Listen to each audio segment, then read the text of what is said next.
وعايز هو ايه، وعارف ان الجوازة دي هيوصل منها لايه. مش زي اشخاص معينين يرتبطوا بحد لمدة 7 سنين او 3 سنين او 5 سنين وبعد كده يقول لهم ما حصلش نصيب. اسم الله، ما حصلش نصيب ازاي؟ امال انت كنت بتعمل ايه السنين دي كلها؟ يعني سوري، يعني ازاي يعني ما حصلش نصيب؟ من وجهة مين ما حصلش نصيب؟ فانا بقول ان السرعه ما تتلاشاش السنين برضو. وفي ناس بيفضلوا يقولوا لا ده احنا لازم نعرف بعد 50 سنه. لا ده انا كده هخلل.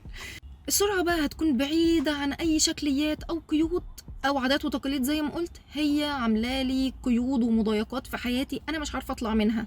فالسرعه هتعمل لي، عارف اللي هو ايه، هتنقذني من الحياه دي كلها. السرعه هتكون اللي هي ايه، القشه اللي انا ايه هتنقذ بيها او هعرف اطلع بيها من البحر العميق اللي انا او غيري مش هيعرف يتعامل بيها في الظروف اللي احنا فيها دي كلها.